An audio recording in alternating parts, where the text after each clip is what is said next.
आदिवासियों के न्याय की आवाज हर तकलीफ में आदिवासियों को उनके सम्मान में, उनके न्याय के लिए उगलती मशाल, ये किसी पहचान की मोहताज नहीं है। जो राजस्थान से बिलोंग करते हैं, दादा भंवरलाल जी परमार, इनको मैं सामाजिक उद्बोधन के लिए आमंत्रित करता हूं।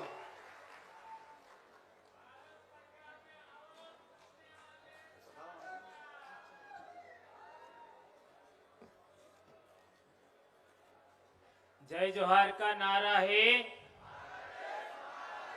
जय जोहार का नारा है। साथियों, दोपहर से आप लोग देश भर से आए सामाजिक कार्यकर्ताओं को सुन रहे हैं। यूएनओ से आए फुलमन चौधरी और हमारे विधानसभा के उपाध्यक्ष की भी बात आप लोगों ने सुनी। सबसे पहले तो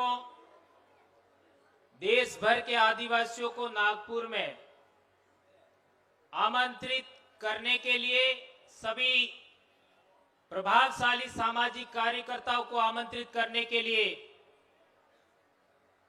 बिरसा ब्रिगेड और आदिवासी विचार मंच के साथियों को हम धन्यवाद देना चाहेंगे। और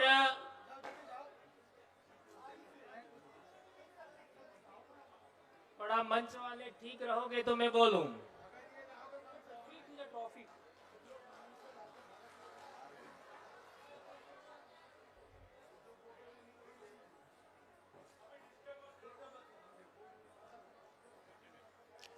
तो मैं अपनी बात कहने से पहले आप लोगों की एकाग्रता चाहता हूं।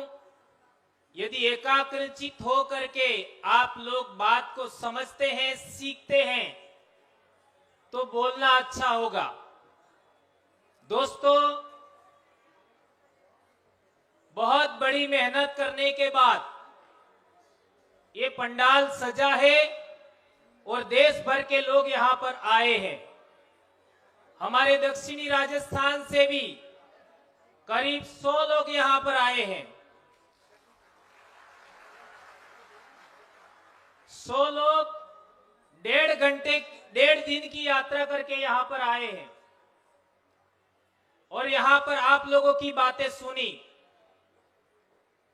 जहां तक बात है पूरे देश में आदिवासियों की समस्याओं को लेकर के, मैं 2002 से समाज में काम कर रहा हूं और मैंने आज तक पाया है कि जहां भी आदिवासियों का सम्मेलन होता है वहां समस्याओं पर ज्यादा चर्चा होती है, लेकिन समस्याओं का कारण क्या है उस पर चर्चा बहुत कम होती है।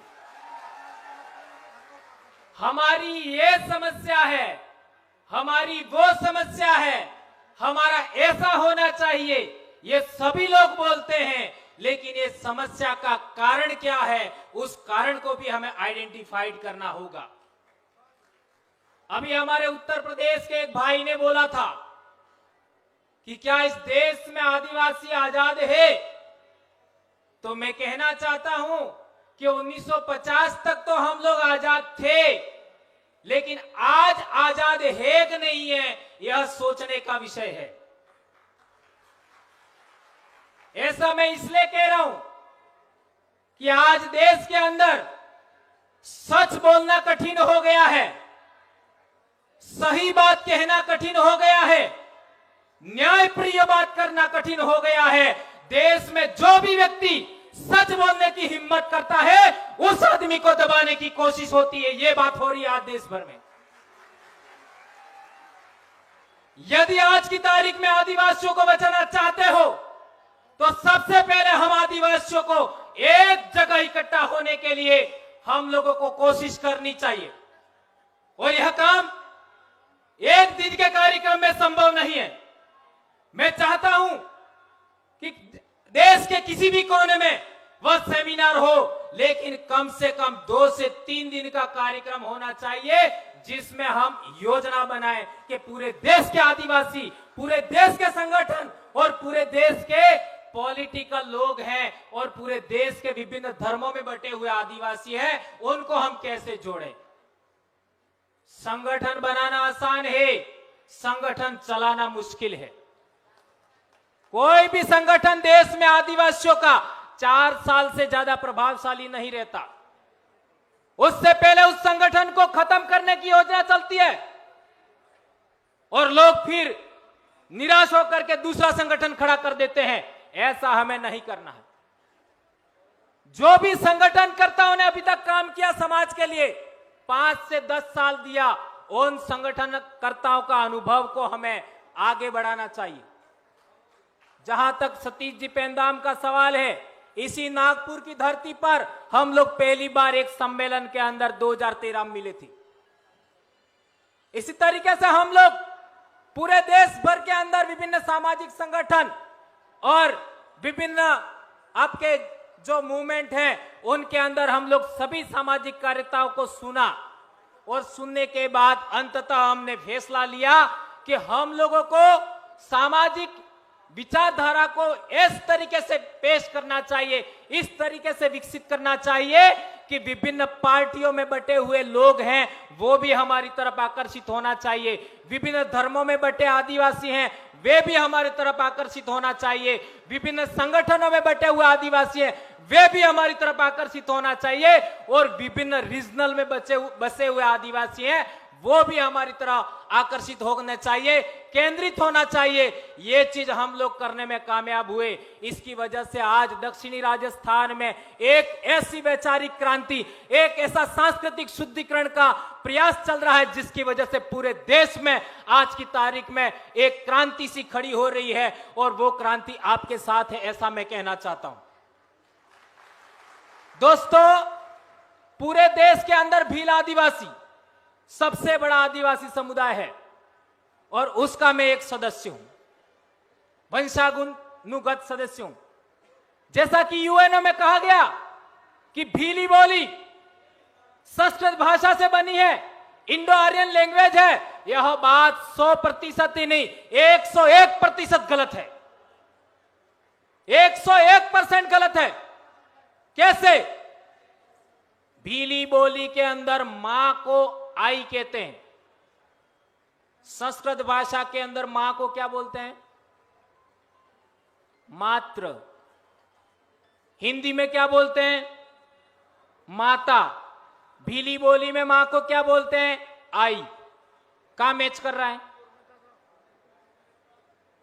राजस्थान से लगा करके कर्नाटक तक आदिवासी लोग हैं अपनी मां को आई बोलते हैं। कहां है? दूसरा उदाहरण, हम आदिवासी लोग दक्षिणी राजस्थान के अपने पिताजी को आतो कहते हैं, आतो। संस्कृत भाषा के अंदर पिताजी को क्या बोलते हैं? पित्र। हिंदी में क्या बोलते हैं? पिता। कहां मैच कर रहा है? मैच नहीं कर रहा है। भीली बोली के अंदर बहुत सारे ऐसे शब्द हैं जिसको हिंदी में लिखा नहीं जा सकता, जिसको संस्कृत में लिखा नहीं जा सकता, इवन अंग्रेजी में भी लिखना संभव नहीं है। बहुत सारी महिलाओं के नाम मीरा होता है, मीरा। मीरा को आप हिंदी में नहीं लिख सकते, अंग्रेजी में नहीं लिख सकते, संस्कृत में नहीं लिख सकते। इसी तरीके से 2 नदियां या 2 नाले मिलते हैं, उस जगह को बेड़ कहते हैं, बेड़। बेड़ शब्द को आप हिंदी में नहीं लिख सकते, संस्कृत में नहीं लिख सकते, अंग्रेजी में नहीं लिख सकते। कैसे कह सकते हो आप भीली बोली है, वह संस्कृत भाषा से निकली है या फिर इंडो आर्यन लैंग्वेज है? और एक इंपॉर्टेंट बात कहना चाहता हूं कि हमारी बोली के अंदर बकरी को बाकरू ऐसा भी कहते हैं, और हिंदी में बकरी कहते हैं, और संस्कृत में अजा कहते हैं। तो ऐसे शब्दों का चयन करके बाकरू बकरी ऐसा शब्दों का चयन करके इन लोगों ने कहा होगा कि भीली है वो इंडो आर्यन है या संस्कृत से निकली है, ऐसा कहा होगा। तो मैं आपको कहना चाहता हूं, मेरी अनपढ़ मां जो कभी स्कूल नहीं गई, वो बकरी को लिए दो शब्द इस्तेमाल करती है, बाकरो और साड़ो। साड़ो, साड़ी, ये राजस्थान से छत्तीसगढ़ तक साड़ी या छेली बोलते हैं बकरी को। सही कह रहा हूं, गलत कह रहा हूं? तो साड़ो ये ओरिजिनल भीली वर्ड है, ये ओरिजिनल इंडिजिनस स्पीचेस का पार्ट है। बकरी है यानी बाकरू जो हम बोलते हैं, यह शब्द ये संस्कृतिकरण की वजह से, लैंग्वेज का संक्रमण होने की वजह से आया होगा, ऐसा कहा जा सकता है। एक और भीली बोली में एक शब्द है, हम आदिवासी कैसे हैं, उसके लिए हमारे वहां एक कहावत सी है, वो आपके सामने में रखना चाहता हूं। आदू आद धूल मूल धनी भील, ऐसा बोलते हैं। आदू आद का मतलब होता है अनादिकाल से। धूल मूल यानी इस मिट्टी के धनी यानी मालिक, भील ऐसा बोलते हैं। यह हमारे गीतों में मिलता है, यह हमारी कहावतों में मिलता है, यह हमारे जो आपका क्या कहते हैं पूजा के मंत्र होते हैं, सुमिरन मंत्र होते हैं, उनमें भी मिलता है। आदू आद धूल मूल धनी भील, ये अनपढ़ लोग बोलते थे। आज की तारीख में पढ़ा लिखा इंसान है, वह अपने आप को आदिवासी कहने से शर्मा सकता है, लेकिन अनपढ़ आदिवासी थे, इस शब्द को बोलते थे। इसी तरीके से एक और उदाहरण, मैं बोली पर ही ज्यादा बोलना चाहता हूं। एक और उदाहरण, गाय को गौ कहते हैं, हिंदी में गाय कहते हैं, हमारी बोली के अंदर डाही बोलते हैं। कहां मैच कर रहा है? भैंस को वो लोग संस्कृत भाषा में महिष बोलते हैं, हमारे डूबी बोलते हैं। कहां मैच कर रहा है बताइए? एक भी शब्द ऐसा नहीं है भीली बोली का जो इंडो आर्यन लैंग्वेज से मैच करता है। कुछ शब्द जो उनकी बोली के हमारे बोली में आ गए, उन शब्दों के आधार पर इन लोगों ने ऐसा बोला है। तो ये मैं कहना चाहता हूं कि कोई बंदा ये कहता है, ये साबित करना चाहता है कि भीली बोली इंडो आर्यन लैंग्वेज है और संस्कृत से निकली है, वो पहले भंवरलाल परमार से डिबेट कर ले। ये मैं खुला चैलेंज दे रहा हूं। 2500 शब्दों का मैंने भीली बोली का शब्दकोश तैयार किया है, 2500 शब्दों का। और बहुत सारे शब्द ऐसे हैं जैसे च, छ, श, अक्ष, तर, ज्ञ, ये शब्द हमारी भीली बोली में होते ही नहीं है और इनके बगैर संस्कृत भाषा नहीं लिखी जा सकती। ये बात ध्यान रखनी होगी। संस्कृत भाषा 10वीं सदी से पहले है या नहीं है, इस पर भी प्रश्नवाचक चिन्ह है।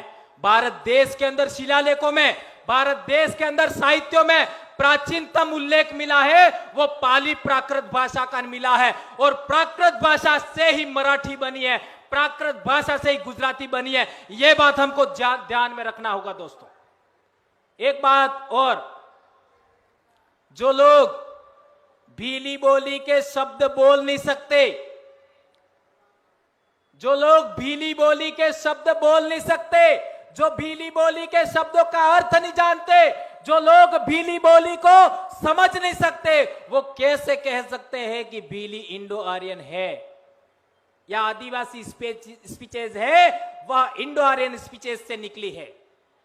तो दोस्तों, टाइम का हमारे पास लिमिट है, बोलने के लिए बहुत सारी बात है, लेकिन आज इस पंडाल से, इस ग्राउंड से, नागपुर से एक बात लेकर के हमको जाना है कि हम लोग आने वाले पीरियड में 2 से 3 दिन का एक पूरे देश के आदिवासियों का योजनाबद्ध तरीके से जन जागरण करने के लिए, वैचारिक एकीकरण करने के लिए, सांस्कृतिक शुद्धिकरण करने के लिए हम लोग योजना बनाएंगे।